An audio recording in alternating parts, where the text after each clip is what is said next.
Hello everyone, welcome to online engineering. इस session में हम लोगों ने जो इसके पहले सीखा था पैरेललोग्राम लॉ, उसी पे बेस्ड क्वेश्चंस की प्रैक्टिस करने वाले हैं। तो चलिए तैयार हो जाए अपने पेन पेपर और कैलकुलेटर के साथ इस सेशन को शुरू करने के लिए। यहां पर सबसे पहला क्वेश्चन आप लोगों की स्क्रीन पर लिखा हुआ दिख रहा होगा। फटाफट क्वेश्चन को पढ़े, वीडियो को पॉज करें और जो भी सॉल्यूशन आप लोग कर सकते हैं खुद अपने आप पहले ट्राई करें। हम शुरू करते हैं इस क्वेश्चन का सॉल्यूशन। बोलता है यहां पर question that two forces of 100 newton and 150 newton are acting simultaneously at a point.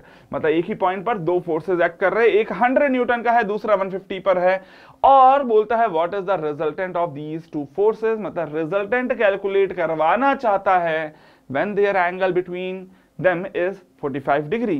तो अगर दोनों के बीच का एंगल दिया हुआ है यहां पर theta is equals to be 45 degree दिया हुआ है, दोनों ही फोर्सेस की वैल्यूज दे दी गई है 100 न्यूटन और 150 न्यूटन। तो देखिए एक्चुअली ये जो पर्टिकुलर क्वेश्चन है ये सिर्फ और सिर्फ न्यूमेरिकल एबिलिटी टेस्ट का है। मतलब सिर्फ ये चेक करता है कि आप न्यूमेरिकल जो इक्वेशन आप बना लेते हो उसको कितना हद तक सॉल्व कर पाते हो। तो अगर मैं यहां पर इक्वेशन की बात करता हूं, बिल्कुल ये इक्वेशन तो मैंने आपको पिछले ही सेशन में लिखकर दे दी थी। डायरेक्टली आप इस इक्वेशन को यहां पर अप्लाई कर सकते हो। वैल्यूज बस डायरेक्टली पुट करनी है। 100 square plus 150 square plus 2 into 100 into 150 into cos theta theta की वैल्यू भी दे दी गई है एज 45 डिग्री। बस सारी वैल्यूज यहां पर पुट करनी है और सॉल्व करना आप लोग की एबिलिटी पे डिपेंड करता है कि न्यूमेरिकल इक्वेशन को कितना जल्दी आप लोग सॉल्व कर लेते हो। तो बिल्कुल अब कैलकुलेशन की प्रैक्टिस थोड़ी सी बढ़ानी होगी, वही ये क्वेश्चन का मोटिव है और कोई मोटिव नहीं है। बाकी हाँ, इसका फाइनली आंसर क्या आता है वो आप लोग यहां पर लिख ले। बाकी कैलकुलेशन की प्रैक्टिस आप लोग खुद भी करनी है। बिल्कुल अपनी कैलकुलेशंस की स्पीड आपको बढ़ानी है अलोंग विद द एक्यूरेसी। तो खैर ये क्वेश्चन सिर्फ और सिर्फ न्यूमेरिकल और कैलकुलेशन बेस्ड था। आगे बढ़ते हैं, थोड़ा सा यहाँ पर लॉजिक भी अप्लाई करना सीखना है हमें। धीरे धीरे सीखेंगे, स्टेप वाइज आगे बढ़ेंगे। सेकंड क्वेश्चन यहाँ पर लिखा हुआ दिखता है that two forces act at an angle of 120 degree. The bigger force is of 40 newton and the resultant is perpendicular to the smaller one. क्या बोल रहा है कि दो फोर्सेस है, दोनों के बीच का एंगल कितना है 120 डिग्री है। मतलब मैं मान लेता हूं एक फोर्स इधर एक्ट कर रहा है तो दूसरा फोर्स इधर एक्ट कर रहा है। दोनों के बीच का जो एंगल है ये लिखा हुआ है एज 120 डिग्री। फिर आगे बोलता है that the bigger force is of 40 Newton. मैं मान लेता हूं ये है 40 न्यूटन का फोर्स। दूसरा जो फोर्स है उसको मैं F2 लिख देता हूं। फिर आगे बोल रहा है that the resultant is perpendicular to the smaller one. तो अगर ये छोटा है ये बड़ा है, ऑफ कोर्स लिखा हुआ है, तो ये छोटे वाले फोर्स से 90 डिग्री पर इंक्लाइंड है हमारा रिजल्टेंट। मतलब जो रिजल्टेंट है वो इधर है और ये दोनों के बीच का जो एंगल है दिस इज 90 डिग्री। तो पक्की बात है ये एंगल कितना बच जाएगा 120 minus 90 that is equals to be 30 degree. ठीक है, चलिए सर अगर ये पता है तो फिर आगे बोलता है फाइंड द स्मॉलर फोर्स। मतलब मुझे निकालना है F2 फोर्स। तो देखिए अगेन आपके पास दो इक्वेशंस थी। मैं यहां पर चलिए इक्वेशंस लिखकर दे देता हूं। पहली इक्वेशन तो ये थी हमारे पास मैग्नीट्यूड वाली, और दूसरी एक और इक्वेशन है हमारे पास। और दूसरी इक्वेशन क्या है वो बोलती है कि भैया tan ऑफ अल्फा, मतलब रिजल्टेंट का एंगल निकालने के लिए इक्वेशन क्या बोलती थी Q sin theta upon P plus Q cos theta.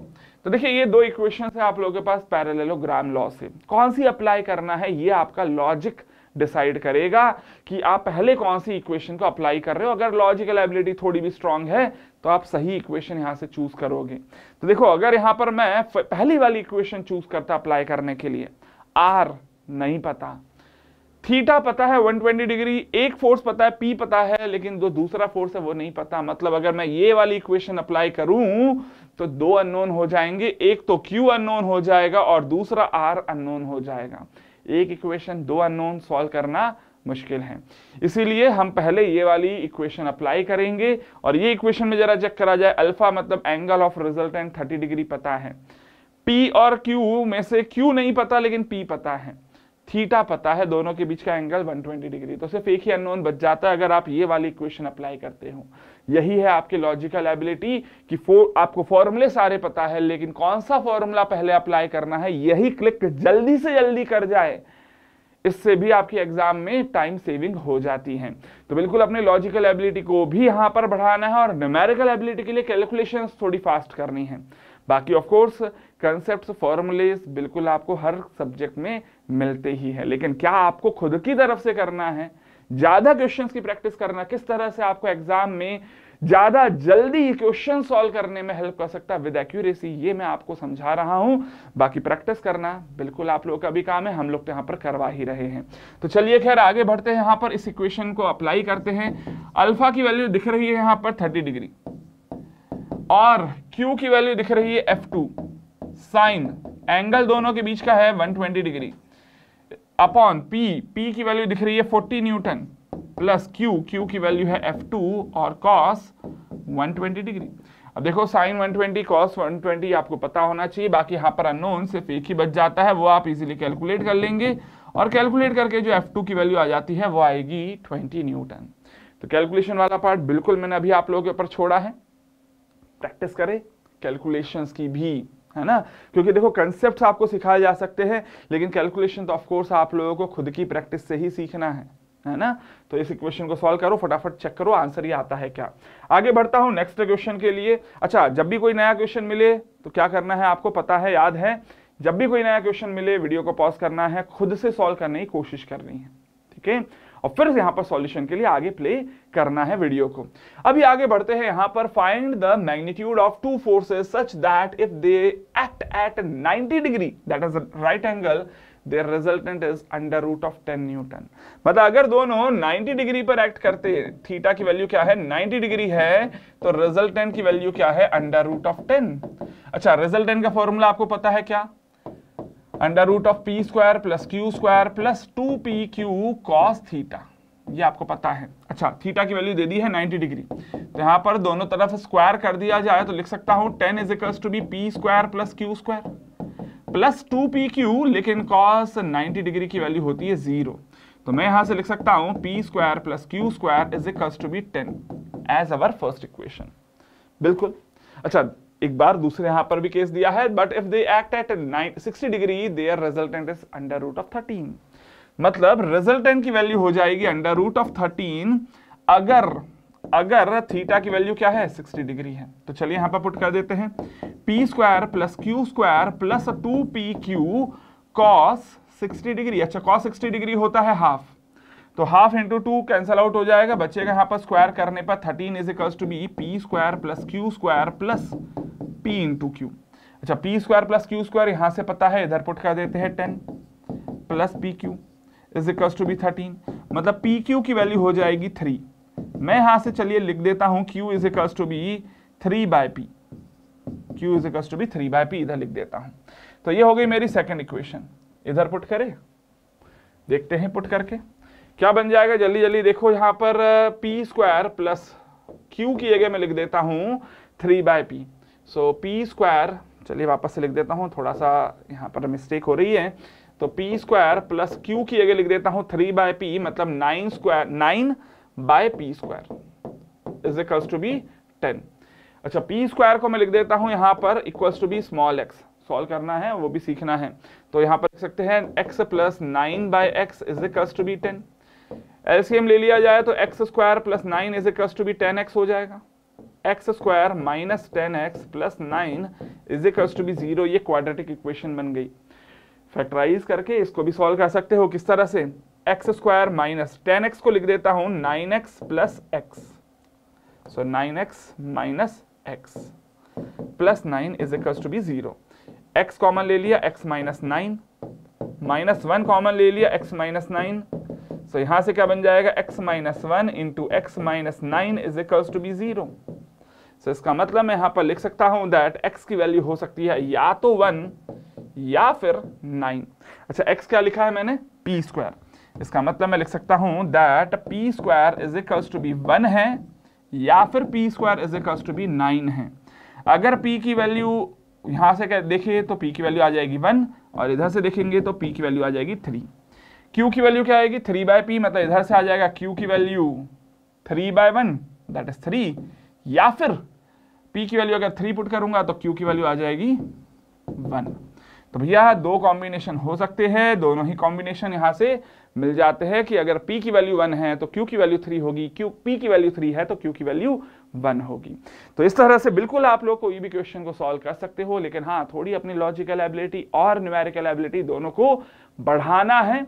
अब बढ़ाने के लिए बहुत ज्यादा प्रेशर नहीं लेना, क्या करना है, जितने क्वेश्चंस हम लोग करवा रहे हैं क्लास के अंदर वीडियोस में, उन सभी क्वेश्चंस में जो भी कैलकुलेशन वाला पार्ट है आप खुद करेंगे, वीडियो को पॉज करेंगे, कोशिश करेंगे सिर्फ क्वेश्चन देख करके खुद से सॉल्यूशन निकाल पाए, क्योंकि यही कोशिश आपको सफलता दिलवाएगी अपनी एग्जाम में। चलिए खैर अभी आगे बढ़ते हैं यहाँ पर अगले क्वेश्चन की तरफ। नेक्स्ट क्वेश्चन देखते हैं यहाँ पर क्या कहानी लिखी हुई है। पहला क्वेश्चन लिखता है, ऑफ कोर्स 3 पार्ट है तो थोड़ा सा लंबा चलेगा ये question. Two forces of equal magnitude P act at an angle of theta. दो फोर्सेज है, दोनों का ही यहाँ पर एंगल क्या है, सॉरी दोनों के बीच का एंगल क्या है, थीटा है, और दोनों ही इक्वल मैग्नीट्यूड के हैं। ठीक है सर, एक फोर्स यहां पर इधर एक्ट कर रहा है P मैग्नीट्यूड का, दूसरा फोर्स इधर एक्ट कर रहा है P मैग्नीट्यूड का, दोनों के बीच का एंगल क्या है, थीटा है। Then what will be their resultant. वैसे तो खैर ये सेम केस हम लोग इसके पहले कर चुके हैं। मैग्नीट्यूड पूछ रहा है तो R is equals to be होता है P square plus Q square, लेकिन Q की वैल्यू भी क्या है, P ही है। सो 2P इंटू P, Q की जगह P लिखा है, और cos थीटा, सो इसको लिखा सकते हैं हम लोग as equals to be under root of 2P square plus 2P square into cos theta. इसी को भी अगेन लिखा जा सकता है under root of 2P square into 2P square into 1 plus cos theta. अच्छा, इसी को वापस अगेन लिखा जा सकता है as equals to be under root of 4P square into 1 plus cos theta by 2।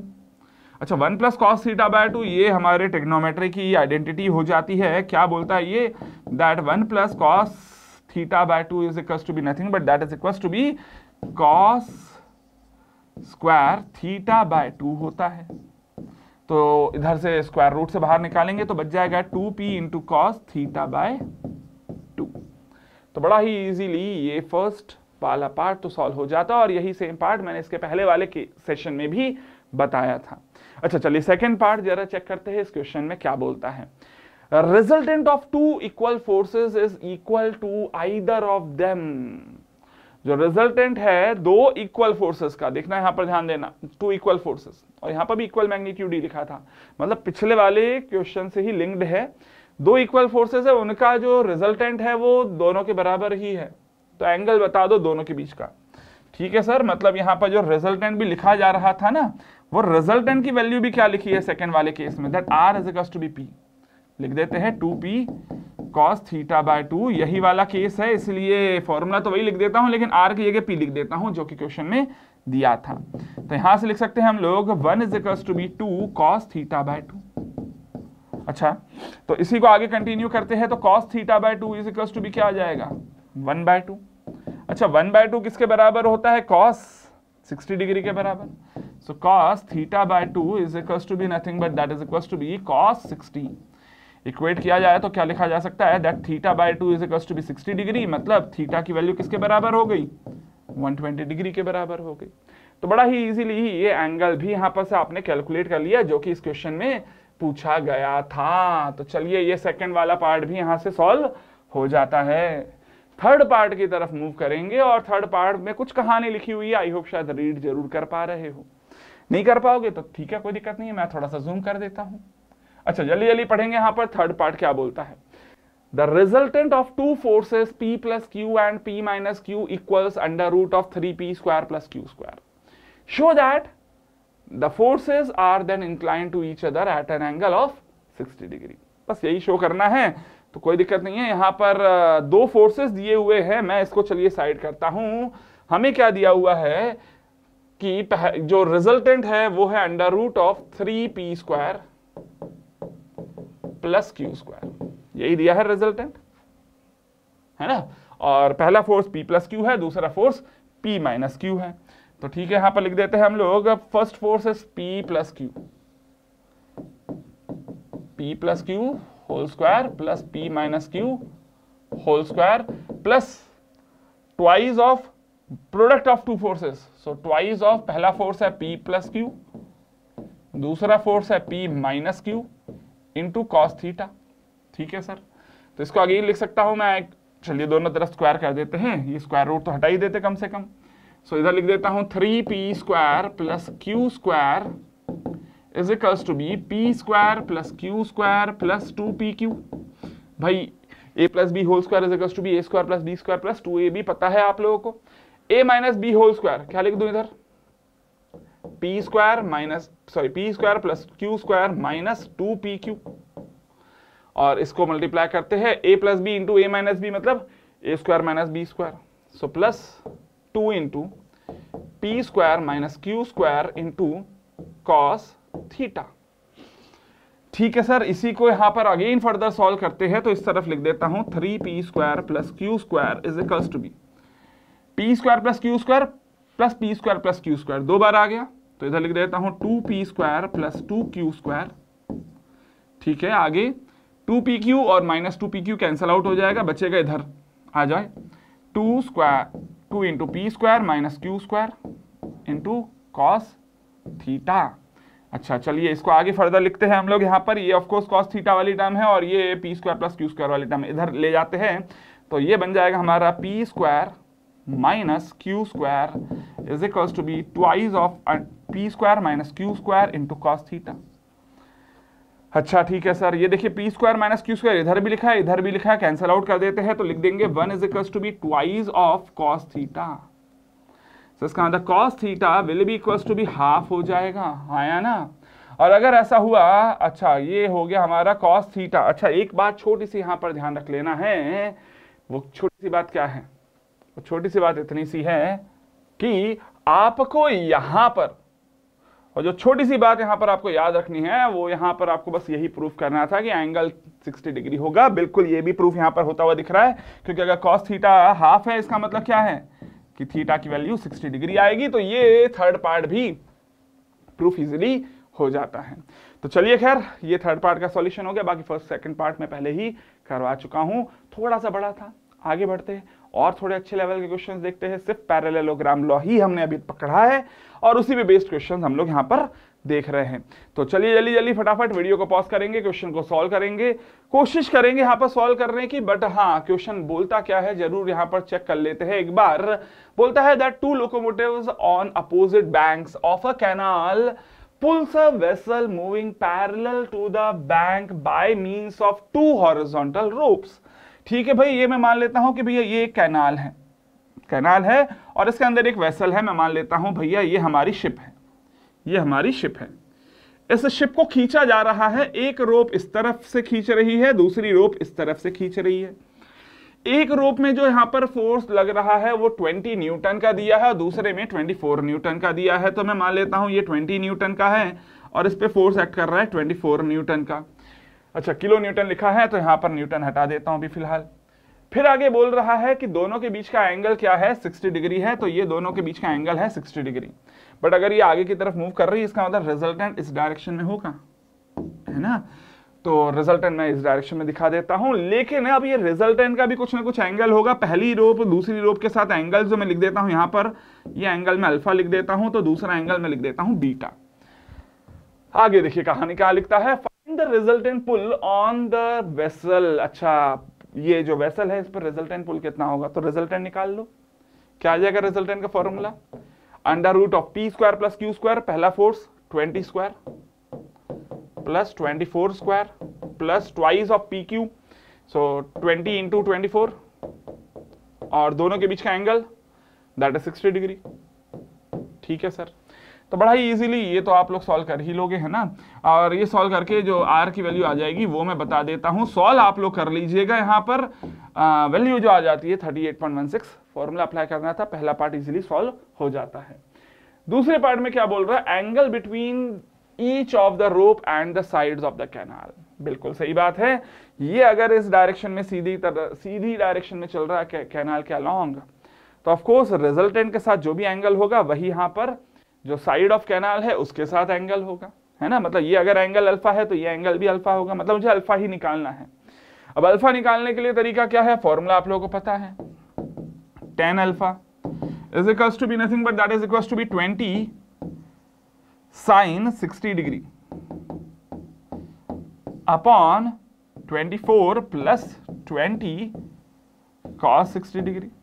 Solve कर लेंगे इसको तो ये वैल्यू तो आ जाएगी इक्वल्स टू बी 0.5094। तो खैर यहां से अल्फा की वैल्यू आ जाती है 27 डिग्री। मतलब ये एंगल हो गया 27 डिग्री, ये वाला एंगल कितना हो गया 27 डिग्री। टोटल एंगल 60 डिग्री है तो ये बच गया एंगल क्या हो जाएगा 60 minus 27 that is equals to be 33 degree. तो यहां पर भी एंगल कितना बन रहा होगा 33 डिग्री। खत्म काम। यही दो एंगल्स भी पूछे गए थे कि भैया कैनाल की साइड के साथ कितना एंगल बनाएगी ये दोनों ही रोप्स, तो वो भी कैलकुलेट इजीली हो जाता है। तो थोड़ा सा प्रैक्टिकल एस्पेक्ट आया है इस क्वेश्चन में, बट सॉल्यूशन तो वही करना है, फॉर्मूला वही अप्लाई करना है, लेकिन फॉर्मूले के साथ जो कहानी जोड़ी जा सकती है थोड़ा उसकी भी प्रैक्टिस करनी है, क्योंकि क्वेश्चंस में किसी भी तरह की कहानी बनाई जा सकती है, किसी भी तरह का केस दिया जा सकता है। हमें ध्यान रखना है, हमारा ध्यान होना चाहिए कि भैया फॉर्मूला किस तरह से अप्लाई होगा और आंसर किस तरह से आएगा। तो फॉर्मूला अप्लाई करने के लिए ऑफ कोर्स ये डायग्राम को इस तरह से भी बनाना जरूरी था। आगे बढ़ते हैं नेक्स्ट क्वेश्चन की तरफ। अगला क्वेश्चन क्या बोल रहा है, that the magnitude of two forces is such that when acting at right angles a resultant force of, अच्छा यहां पर कुछ थोड़ी सी मिसिंग है, वैल्यू यहां पर ऑफ अंडर रूट ऑफ 20 यहां पर जरूर लिख देना है, ठीक है। And when acting at 60 degree produces a resultant of under root of 28. Work out the magnitude of two forces. इस तरह का क्वेश्चन हम लोग ऑलरेडी सॉल्व कर चुके हैं। 90 डिग्री पर जब एक्ट कर रहे थे तो रिजल्टेंट कितना है अंडर रूट ऑफ 20, मतलब p square plus Q square is equals to be resultant square होता है अगर 90 डिग्री पे एक्ट कर रहा हो। थोड़ा सा मैं यहाँ पर अब स्टेप्स स्किप करूंगा क्योंकि इसी तरह का सेम क्वेश्चन इसके पहले आ चुका है। यही फायदा होता है एक ऐसे स्टूडेंट को जो कि ऑलरेडी उस तरह का क्वेश्चन सॉल्व कर चुका हूं। तो वही फायदा दिखा रहा हूं मैं आपको कि जो इसके पहले हम लोगों ने cos 90 डिग्री की वैल्यू 0 पुट करके लिखा था वो डायरेक्टली मैं इधर लिख देता हूं एज इक्वल्स टू बी 20। और इसी के अलावा 60 डिग्री अगर एंगल होगा cos 60 हाफ पी क्यू बच जाएगा सिर्फ और सिर्फ, तो यहां पर लिख सकता हूं P square plus Q square plus p into q is equals to be under root of 28 लिखा है तो इधर लिख देता हूं 28। दोनों को सब्ट्रैक्ट कर लेंगे तो क्या मिल जाएगा p Q is equals to be 8, ठीक है sir. So p is equals to be 8 by q, इधर लिख देते हैं as p square plus 64 by q by p square is equals to be 20, लिख देते हैं इस तरह से, है ना। तो यहां से क्या मिल जाता है that x plus 64 by x is equals to be 20। चलिए इक्वेशन वैसे ही कुछ बन रही है यहाँ पर से, तो एक्स स्क्वायर माइनस 20x और ये क्या बन रहा है 64 इज इक्वल्स टू बी 0। अच्छा इधर वापस से देखते हैं जरा इसको किस तरह से लिखा जाए। इसको किस तरह से लिखेंगे तो यहाँ पर लिख देता हूँ 16 और 4, so minus 4x minus 16x plus 64 is equals to be 0। x into x minus 4 minus 16 into x minus 4 is equals to be 0. So x minus 4 एक बन गया और x minus 16 दूसरा यहाँ पर फैक्टर बन गया is equals to be 0. x is equals to be 4 हो सकता है या फिर x is equals to be 16 हो सकता है। x को मैंने लिख दिया यहाँ पर p स्क्वायर, मतलब लिख सकता हूँ p स्क्वायर हो सकता है 4 या फिर p स्क्वायर हो सकता है 16। अच्छा दोनों को सॉल्व कर लेते हैं। यहाँ पर अगर p की वैल्यू आ जाती है 2 तो इधर से आएगी p की वैल्यू 4। अगर p की वैल्यू 2 है तो पक्की बात है q की वैल्यू क्या आ जाएगी, q की वैल्यू हो जाएगी 8 by 2 that is equals to be 4। या फिर अगर p की वैल्यू 4 लिख रहा हूं तो यहां पर q की वैल्यू क्या आ जाएगी 2 आ जाएगी। तो ये दोनों ही कॉम्बिनेशंस यहां से मिल जाते हैं हम लोग को। एक फोर्स अगर 2 होगा तो दूसरा फोर्स 4 हो जाएगा। यही छोटा सा यहाँ पर कॉम्बिनेशन था जो कि पूछा जा रहा है। तो बहुत ही इजीली ये क्वेश्चन जल्दी सॉल्व हो गया क्योंकि इस तरह का क्वेश्चन हम लोग पहले भी सॉल्व कर चुके हैं।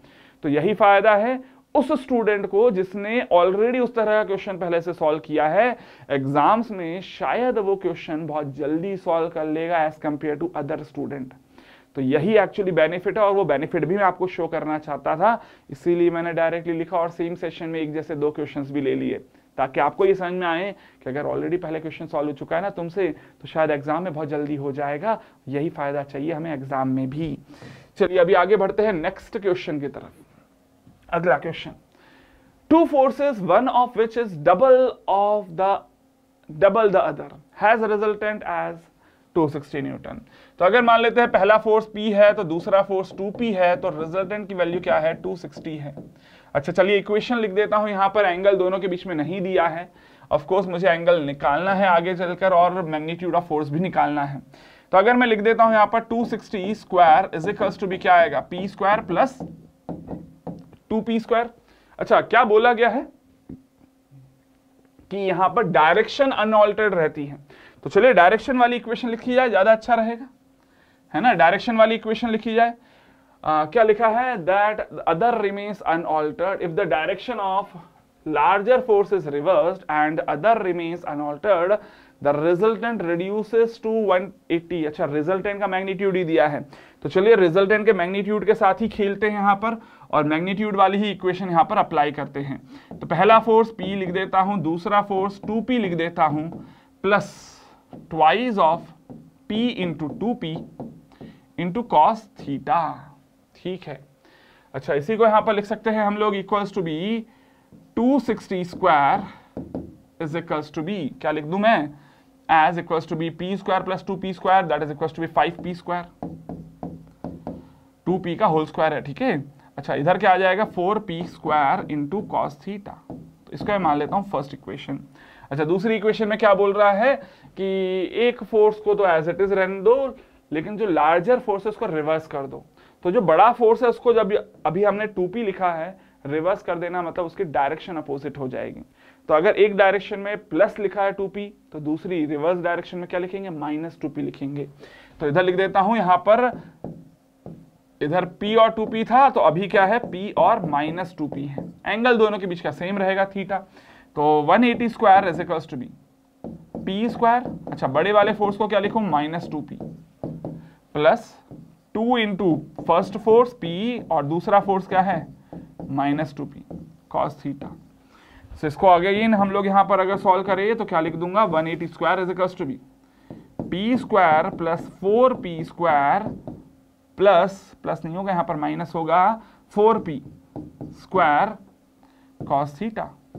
अच्छा इसको अगेन फर्दर लिखना चाहे हम लोग तो लिख सकते हैं as equals to be 180 square is equals to be 5P square minus 4P square cos theta. So ये बन गई मेरे पास सेकंड इक्वेशन। क्या करें अब, दोनों इक्वेशंस को सॉल्व करना है। तो पहले एक काम करते हैं, यहां से ये दोनों कैंसिल आउट हो जाएंगे अगर मैं सिर्फ ऐड कर दूंगा तो लिख देता हूं adding 1 and 2, adding equation 1 and 2 दोनों को ऐड कर देते तो क्या लिखूंगा, 260 square plus 180 square is equals to be 5P square और 5P स्क्वायर ऐड हो जाएंगे, बचेगा सिर्फ 10P स्क्वायर दोनों को ऐड करके, क्योंकि ये दोनों जो टर्म्स है ये कैंसिल आउट हो जाएंगी। तो यहां से आप इजीली सॉल्व कर सकते हो और P की वैल्यू भी कैलकुलेट कर सकते हो और P की वैल्यू जो आएगी वो आ जाएगी 100 न्यूटन, खत्म काम। तो एक जो छोटा फोर्स था उसका मैग्नीट्यूड तो आ गया 100 और जो दूसरा फोर्स था जिसकी वैल्यू थी 2P उसका मैग्नीट्यूड क्या हो जाएगा, 200 न्यूटन, खत्म कहानी। मतलब मैग्नीट्यूड वाला काम तो बन गया, अब बचा उन दोनों के बीच के एंगल निकालने का काम। तो बिल्कुल दोनों के बीच का एंगल निकालना बहुत आसान है, कोई भी एक इक्वेशन में वैल्यू पुट कर दो। अब मान लेते हैं यही वाली इक्वेशन मैं यूज कर लेता हूं, 260 square is equals to be 5P square, so 100 का square plus 4P square, 4 into 100 का अगेन स्क्वायर कॉस थीटा। बिल्कुल ये इक्वेशन को आप लोग सॉल्व कर सकते हैं और थीटा की वैल्यू इजीली निकाल लोगे। कॉस थीटा की जो वैल्यू आएगी वो मैं आपको बता देता हूं, that will be coming as 0.44 और अगर इधर से अगर आप थीटा की वैल्यू निकालोगे तो वो आ जाएगी 63.896 डिग्री। तो भैया देखो ये दो इक्वेशंस बनाई और दोनों इक्वेशंस को सॉल्व करा, थीटा की वैल्यू भी मिल गई और फोर्स का मैग्नीट्यूड भी मिल गया। तो फॉर्मूला पता होना एक अलग बात है, लेकिन वो फॉर्मूले को अप्लाई करके डायरेक्टली फटाफट सॉल्व कर देना वो दूसरी बात है। आपको दूसरी बात सीखने में भी फोकस करना होगा जब भी क्वेश्चंस की प्रैक्टिस हो रही है, क्योंकि फॉर्मूला तो आपने थ्योरी वाले सेक्शन में ही सीख लिया। उस थ्योरी वाले सेक्शन में जो फॉर्मूला सीखा उसको अप्लाई करना सीखना भी इंपॉर्टेंट है, तो उसी के लिए क्वेश्चंस की प्रैक्टिस है। चलिए अभी आगे बढ़ते हैं। यहां पर next question, two forces equal to P and 2P respectively act on a particle. अच्छा, दो फोर्सेस है, एक P है दूसरा 2P है। When the first force is increased by 120 Newton and the second force is doubled, the direction of resultant remains the same। क्या बोल रहा है, जो डायरेक्शन ऑफ रिजल्टेंट है, मतलब जो मैं 10 अल्फा निकालता हूं ना, वो दोनों ही केसेस में इक्वल इक्वल है। अच्छा, तो एक काम करते हैं, दोनों ही केसेस में जो हमारा 10 अल्फा और 10 अल्फा 2 है, इक्वेट कर दिया है। तो यहाँ पर 10 अल्फा की वैल्यू क्या होती है वो भी लिख देते हैं। एक फोर्स मैं P ले रहा हूं तो दूसरा 2P ले रहा हूं, तो लिख सकता हूं as equals to be second force that is 2P sine theta upon first force that is P plus second force 2P का कॉस थीटा। यही होता है ना एंगल। और दूसरे केस में क्या बोल रहा है, दूसरे केस में बोल रहा है when the first force is increased by 120, मतलब पहला फोर्स, इस वाले केस में देखो जरा, P और 2P थे हमारे दोनों फोर्सेस। इस केस में क्या होगा, पहला फोर्स 120 से बढ़ा दिया, मतलब पहला फोर्स हो गया P plus 120 and the second force is also double, मतलब सेकेंड फोर्स जो पहले 2P था उसको क्या कर दिया गया, 4P कर दिया गया। लिख देते इधर 4P sign theta upon first force को क्या लिखूं, P प्लस 120, और दूसरे फोर्स को क्या लिखूं, 4P cos theta, so cos theta. काम करते हैं, दोनों को मल्टीप्लाई करते हैं, लेकिन यहां पर क्रॉस मल्टीप्लाई करते हैं जरूर, लेकिन उसके पहले देखो जरा, ये हो गया ट्वाइस। चलो लिखो, इधर मल्टीप्लाई करो, 2 इधर नीचे, so 2P plus 4P cos theta is equals to be P plus 120 plus 4P cos theta. Yes or no? देखो अब दोनों जरा ये भी कैंसिल आउट होते हैं, हाँ या ना, हो रहे हैं ना कैंसिल, ये थीटा था यहां पर, तो क्या बच जाता है 2P is equals to be P plus 120, मतलब P की वैल्यू क्या आ जाएगी, 120 आ गई। सो P की वैल्यू क्या आ गई, 120 न्यूटन आ गई। और यही पूछा गया था, determine the value of force P। देखो अगर आपको ये फॉर्मूला पता है 10 अल्फा का, सिर्फ फॉर्मूला अप्लाई करना था यहां पर, लेकिन अप्लाई कैसे करना है, वो जो झिझक है आपके मन के अंदर, थोड़ा सा डर रहता है कि सर यार फॉर्मूला तो पता लेकिन अप्लाई नहीं करते बनता, वही सीखना है और वही सिखाने के लिए ही ये क्वेश्चंस की प्रैक्टिस है। चलिए अभी आगे बढ़ते और आगे थोड़ी प्रैक्टिस करते हैं, ऐसा नहीं है इतनी जल्दी खत्म करेंगे। तो खैर ये है हमारा आखिरी क्वेश्चन इस सेशन में, determine the horizontal force and a force inclined at an angle of 60 degree. अच्छा, पहला फोर्स हॉरिजॉन्टल है, determine the horizontal force and a force inclined at an angle of 60 degree. अच्छा, पहला फोर्स तो मैं यहां पर लिख देता हूं, है ना, फर्स्ट फोर्स मैंने इधर लिख दिया एज F1। दूसरा फोर्स जो है inclined at an angle of 60 degree with the vertical. अच्छा, तो वर्टिकल के साथ ये मैं मान लेता हूं दिस इज वर्टिकल, इसके साथ इंक्लाइंड है 60 डिग्री पे दूसरा फोर्स, यहां से ये एंगल है 60 डिग्री। अच्छा, फिर आगे क्या बोल रहा है, whose resultant force is also vertical as F। अच्छा, तो जो रिजल्टेंट फोर्स है ना वो खुद ही वर्टिकल है, तो ये है आपका रिजल्टेंट फोर्स, और रिजल्टेंट फोर्स को क्या लिखा है इसने, F। ठीक है, तो मेरे को F1 और F2 निकालने हैं, क्या करे जाए, क्या किया जाएगा, पहले ये बताओ दोनों के बीच का एंगल क्या होगा। ये दोनों के बीच का एंगल क्या है, 60 डिग्री और 90 डिग्री, कितना हो जाएगा, 150 डिग्री। Yes or no? तो एक फोर्स F1 है, दूसरा फोर्स F2 है, दोनों का रिजल्टेंट है F, और जो रिजल्टेंट का एंगल है यहां से दिख रहा है 60 डिग्री सेकेंड फोर्स से, और पहले वाले फोर्स से एंगल कितना हो जाएगा, 90 डिग्री। ठीक है सर, दो फॉर्मूले पता है, कौन से, एक मैग्नीट्यूड का और दूसरा है डायरेक्शन का, अप्लाई करा जाए।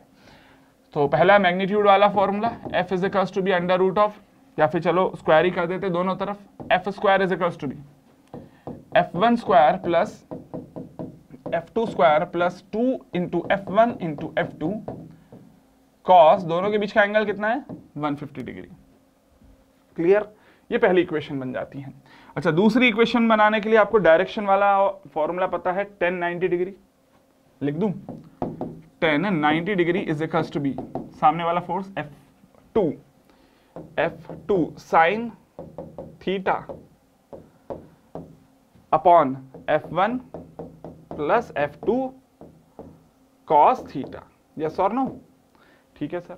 अच्छा, ये 10 90 डिग्री क्या होता है, इन्फिनिटी होता है। इन्फिनिटी को मैं क्या लिख सकता हूं, 1/0। Yes or no? तो इसका मतलब डिनोमिनेटर 0 होना चाहिए। डिनोमिनेटर 0 मतलब क्या, f1 प्लस f2 का cos 150 degree is equals to be होना चाहिए 0। हाँ है ना। एक काम करते हैं, दोनों साइड स्क्वायर करते हैं, मतलब f1 plus f2 cos 150 whole square is equals to be 0। अच्छा, स्क्वायर करने का दिमाग में आएगा कैसे सर? तो देखो, इसके पहले वाली जो इक्वेशन है उसमें f1 स्क्वायर और ये प्रोडक्ट भी दिख रहा है, तो ऑफ कोर्स इधर अगर स्क्वायर लिखा है तो इधर भी तो स्क्वायर कर लो, तब तो कुछ यहां पर आप मैच कर पाओगे। मैच करना है मुझे कुछ, इसीलिए मैंने स्क्वायर किया है। तो मैच कैसे होगा जरा चेक करो, इसको स्क्वायर करो, a प्लस बी का whole square, a square plus b square और 2ab, so 2 into f1 into f2 into cos 150 degree is equal to 0। इसको अगेन लिख सकते हैं f1 square plus f1 into f2 into 2 into cos 150 degree is equal to be f2 square cos square 150 degree. Yes or no? अच्छा, इसी को further लिखते हैं। हाँ, ये देखो f1 square plus 2f1 f2 cos 150 degree, वो यही लिखा है, देखो जरा, ये लिखा f1 square twice f1 f2 cos 150 degree is equals to be f2 cos 150। अच्छा, इधर माइनस साइन आएगा, इसका ध्यान रख लेना, उस तरफ जाएगा तो माइनस साइन आएगा। इधर पुट करते जरा, तो यही उठाकर इधर पुट किया गया, क्या आएगा, f square is equals to be f1 square plus ये वाली टर्म तो हट गई, क्या बचेगा, minus of f2 square into cos square 150 degree plus f2 square. Yes or no? ठीक है सर, क्योंकि ये दोनों टर्म्स की आगे मैंने लिखा है तो ये टर्म तो बचेगी ना, यहाँ लिख दिया मैंने। अभी आगे बढ़ते हैं, ध्यान से देखना है, अगर कैलकुलेशन में दिक्कत होती है तो बिल्कुल शायद ये वाला वीडियो आपको थोड़ा सा फास्ट लगेगा। अगर आप ये बोल रहे हो कि सर आपने फास्ट पढ़ाया, तो ये समझ लेना कि बेटा कैलकुलेशन न्यूमेरिकल में अभी आपका हाथ थोड़ा कमजोर है। कोई दिक्कत नहीं, कमजोर है तो क्या करना है आपको, वीडियो को पॉज करते करते देखना है, पहले खुद क्वेश्चन को सॉल्व करने की कोशिश करो और फिर ये वीडियो को देखोगे, स्पीड सही लगेगी, है ना। लेकिन अगर मेरी स्पीड ज्यादा लग रही है, इसका रीजन क्या है कि सर थोड़ा न्यूमेरिकल सॉल्व करने में हाथ कमजोर है आपका। अच्छा चलो इधर लिखें, क्या लिखूं, f2 स्क्वायर कॉमन ले लेता हूं, 1 माइनस कॉस स्क्वायर 150 डिग्री। अच्छा, cos square plus sine square is equals to be 1 होता है, तो इसको क्या लिख दूंगा, as equals to be sine square 150 degree is equals to be f square is equals to be f square. So क्या लिख दूं, f square is equals to be f2 square और 1/2 का स्क्वायर मतलब 4 इधर लिख देता हूं, तो क्या आ जाएगा यहां से, that f2 will be equals to be twice of f1, sorry twice of f, simple. f2 की वैल्यू आ गई सेकंड फोर्स की, फर्स्ट फोर्स की वैल्यू निकालनी है तो क्या करूंगा, कोई भी एक जगह f2 की वैल्यू पुट कर दो, काम खत्म हो जाएगा आपका, ठीक है ना। तो f2 की वैल्यू अगर आ गई तो f1 की वैल्यू आप लोग बिल्कुल इजीली निकाल सकते हो इन टर्म्स ऑफ f। तो देखिए इस तरह से ये क्वेश्चंस बन सकते हैं। अभी तक तो फिलहाल हम लोगों ने सिर्फ पैरेललोग्राम लॉ पढ़ा है, तो पैरेललोग्राम लॉ पर भी जितने तरह के क्वेश्चंस बन सकते थे डायरेक्टली, वो मैंने आपको यहाँ पर सॉल्व करवा दिए हैं।